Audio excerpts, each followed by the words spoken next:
penggunaan manajemen berbasis sekolah dalam peningkatan mutu pendidikan. Yang pertama yaitu manajemen berbasis sekolah. Manajemen berbasis sekolah merupakan konsep pemberdayaan sekolah dalam rangka peningkatan mutu dan kemandirian sekolah. Selanjutnya yaitu karakteristik manajemen berbasis sekolah.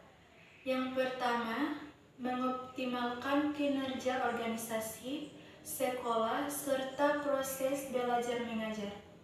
Yang kedua, pengelolaan sumber daya manusia dan administrasi. Selanjutnya, mutu pendidikan di sekolah, yaitu perbaikan manajemen sekolah, persediaan tenaga pendidikan yang profesional, perubahan budaya sekolah atau visi dan misi tujuan dan nilai, peningkatan pembiayaan pendidikan, dan pengoptimalan dukungan masyarakat terhadap pendidikan. Selanjutnya yaitu strategi peningkatan mutu pendidikan. Yang pertama, sistem pemilihan dan penempatan kepala sekolah dan guru atas dasar profesionalisme. Profesionalisasi bukan hanya pengelola pada jenjang dan jenis pendidikan saja dalam suatu sistem. Selanjutnya, mengakomodir aspirasi orang tua peserta didik dan stakeholder. Selanjutnya, dukungan dan partisipasi yang kuat dari lingkungan masyarakat dan orang tua peserta didik. Selanjutnya, kemampuan mengalokasikan dan menggunakan anggaran secara tepat.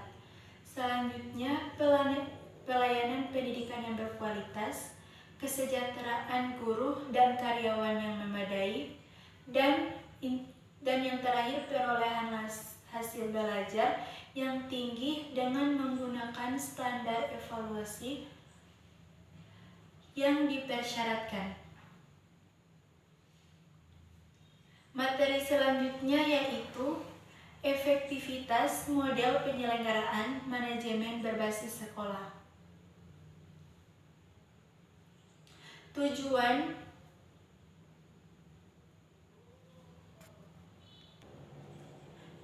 manajemen berbasis sekolah untuk memberdayakan sekolah, terutama sumber daya manusianya atau kepala sekolah, guru, karyawan, siswa, orang tua, dan masyarakat sekitarnya melalui pemberian kewenangan, fleksibilitas, dan sumber daya lain untuk memecahkan persoalan yang dihadapi oleh sekolah yang bersangkutan.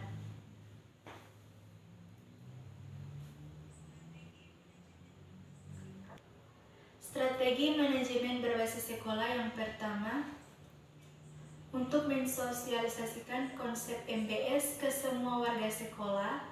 Yang kedua, melaksanakan analisis situasi sekolah dan luar sekolah.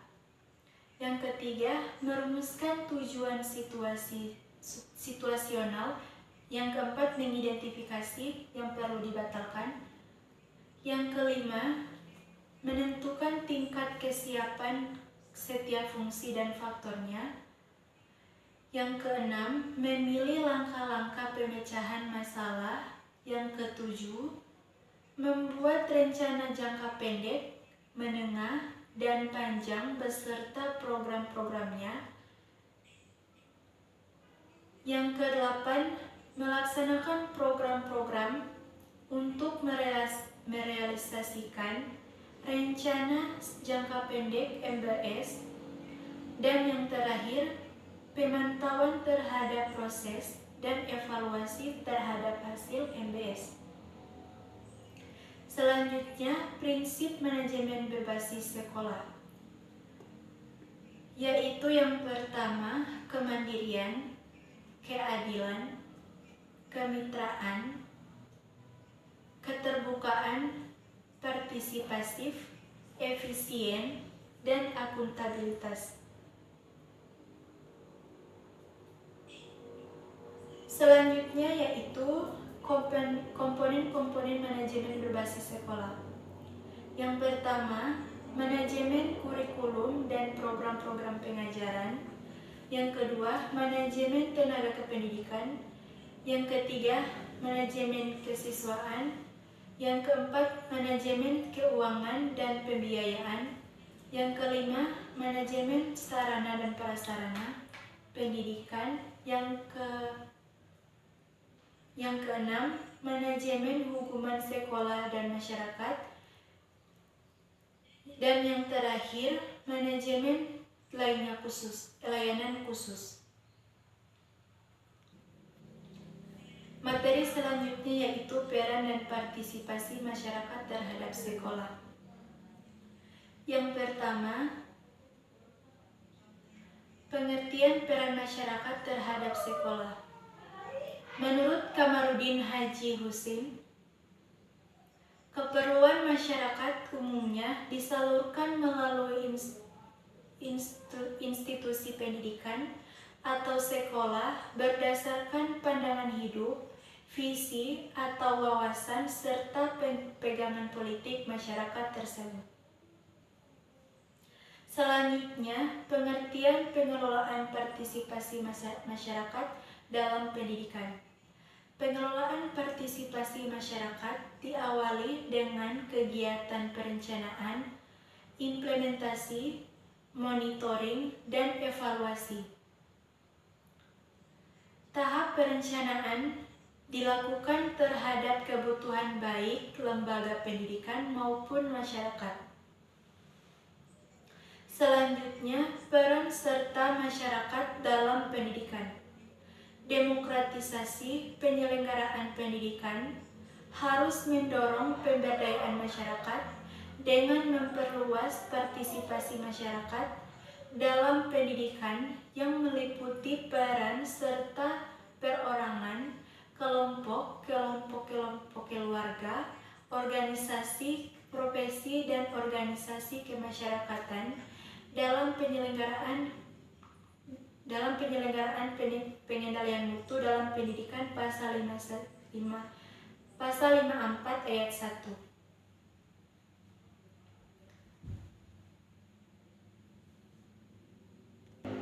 Selanjutnya, perumusan sasaran jangka panjang dan strategi induk dalam dunia pendidikan.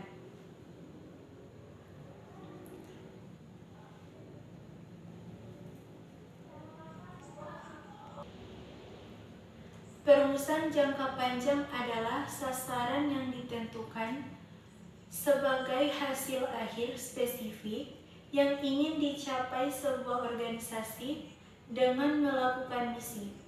Jangka panjang berasal lebih dari 1 tahun.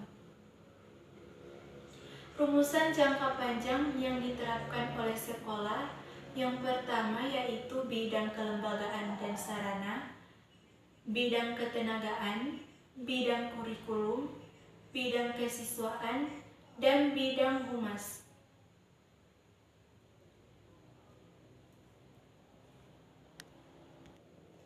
Selanjutnya, penentuan strategi induk.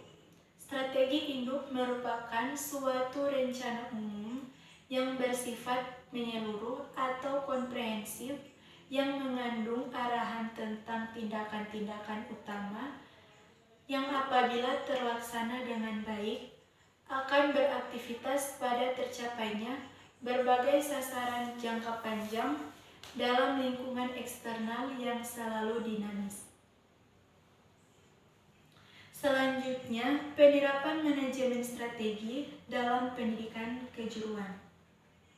Penerapan manajemen strategi dalam penyelenggaraan sistem pendidikan memungkinkan suatu organisasi penyelenggara pendidik atau termasuk di dalamnya sekolah kejuruan untuk lebih proaktif dalam membentuk masa depan lembaga pendidikan di dunia global dewasa ini. Ada 3 tingkat strategi yang dapat diterapkan, yaitu yang pertama strategi tingkat, yang pertama korporasi, yang kedua bisnis, dan yang ketiga fungsional. Materi selanjutnya yaitu monitoring dan evaluasi strategi dalam pendidikan.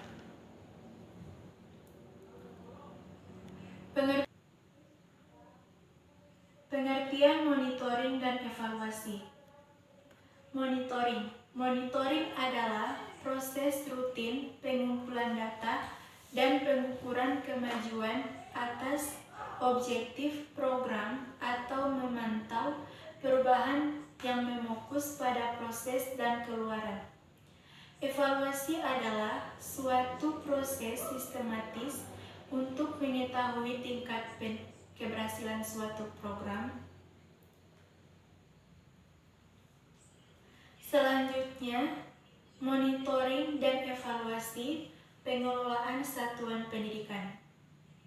Monitoring dan evaluasi sekolah dapat dilakukan dengan 2 cara, yaitu internal dan eksternal.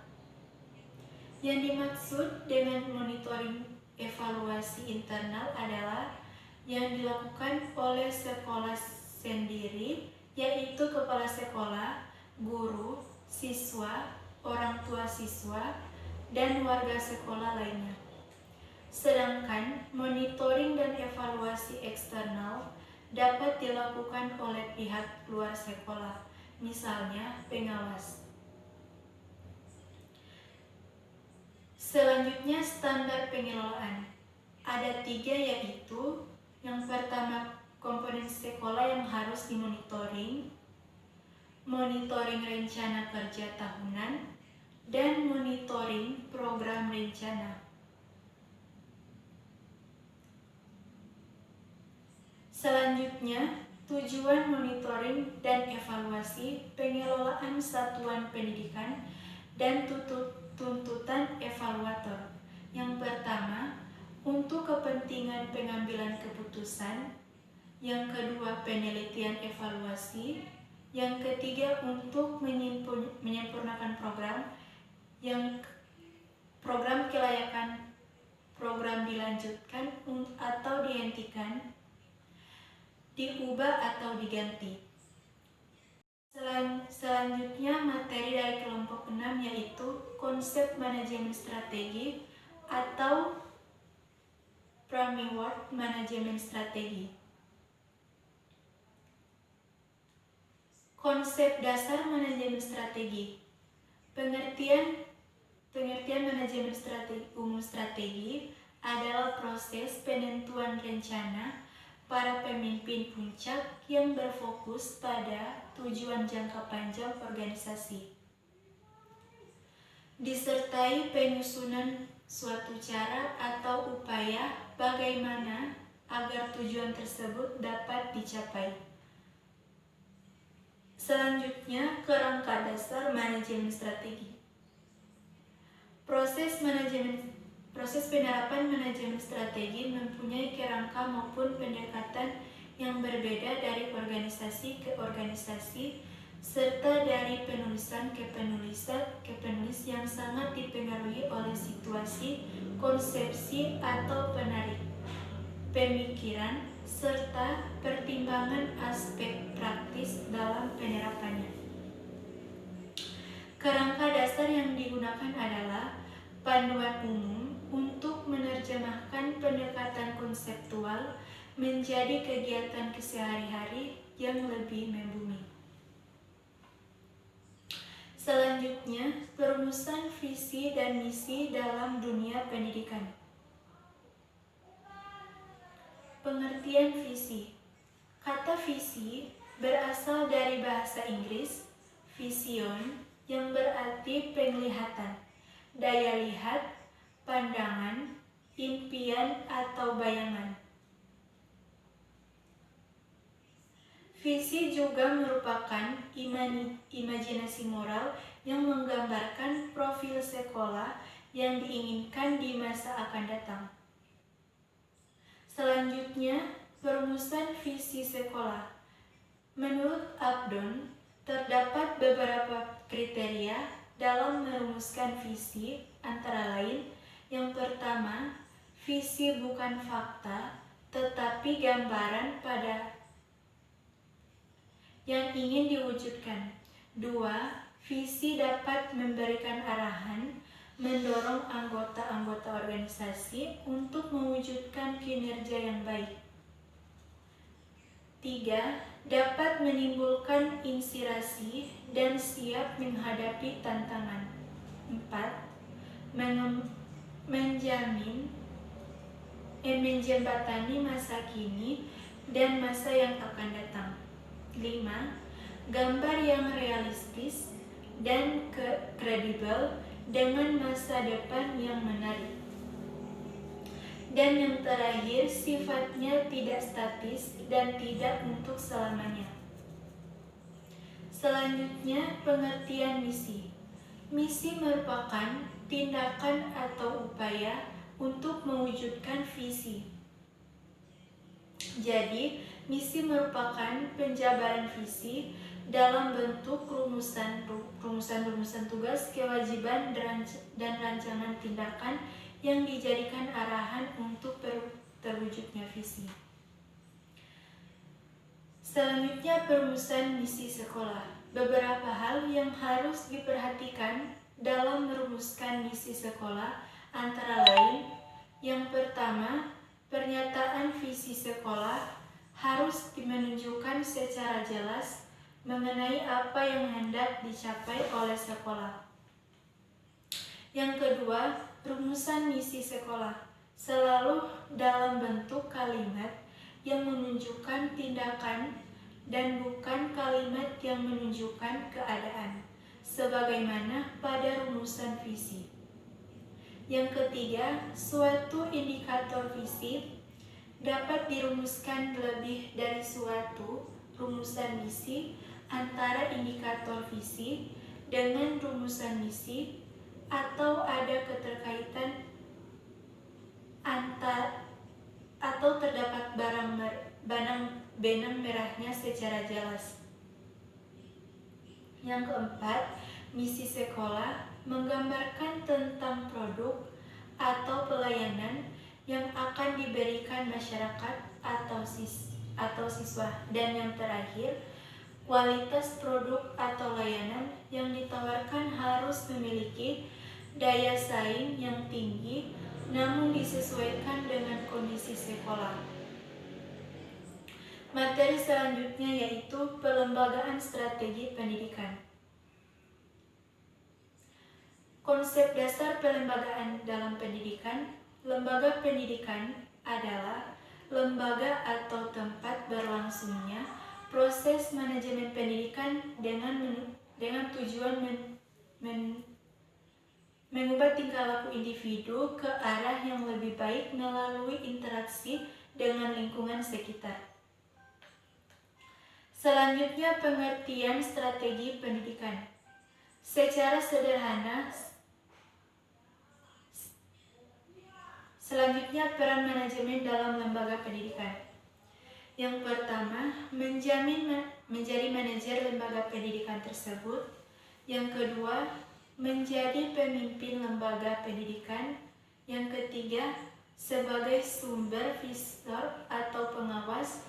Yang keempat, sebagai pencipta iklim bekerja dan belajar yang kondusif dengan tugas-tugas. Yang kelima, sebagai pencipta lingkungan bekerja dan belajar yang kondusif dengan tugas-tugas. Yang keenam, menjadi administrator lembaga pendidikan dengan tugas menyelenggarakan kegiatan rutin yang dioperasikan oleh para personalia lembaga.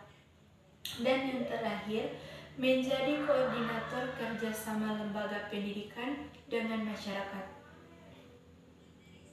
Materi selanjutnya yaitu operasional strategi sekolah.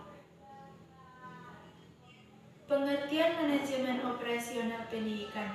Manajemen operasional pendidikan adalah proses yang secara berkesinambungan dan efektif menggunakan fungsi-fungsi manajemen untuk mengintegrasikan berbagai sumber daya sekolah secara efisien dalam rangka mencapai tujuan. Selanjutnya, konsep manajemen strategi dan manajemen operasional. Yang pertama, sasaran-sasaran jangka panjang atau tujuan organisasi tersebut. Yang kedua, kendala-kendala luas dan kebijakan-kebijakan yang akan ditetapkan sendiri oleh sang pemimpin atau diterimanya dari pihak atasannya, yang membatasi skop-skop aktivitas organisasi yang bersangkutan. Dan yang terakhir, kelompok rencana dan tujuan jangka panjang yang telah diterapkan dengan ekspektasi akan diberikannya sumbangsi mereka dalam hal mencapai sasaran-sasaran organisasi tersebut. Konsep manajemen operasional harus menguasai ilmu akuntansi, statistik, teknologi informasi, dan matematika. Selanjutnya, manajemen strategi dan manajemen operasional dalam bidang pendidikan. Yang pertama, mengenali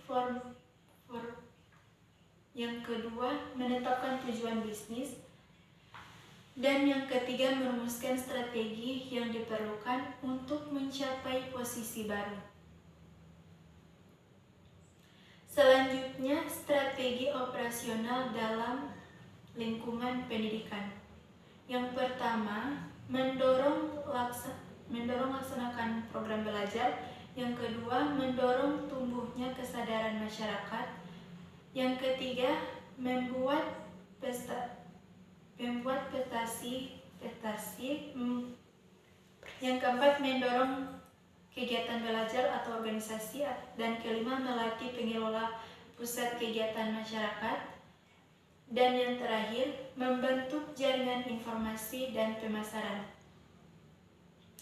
Materi selanjutnya yaitu manajemen strategi sekolah dalam menghadapi persaingan mutu.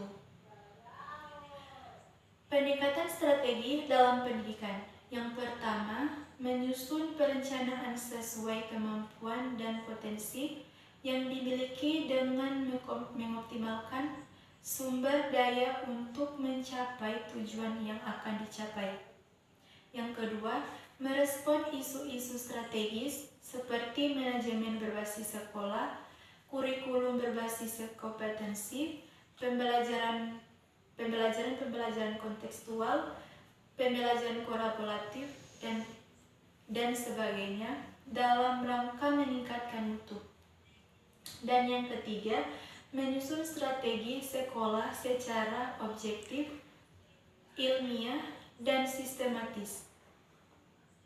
Selanjutnya, strategis program mutu pendidikan. Yang pertama, menghasilkan lulusan yang berkualitas.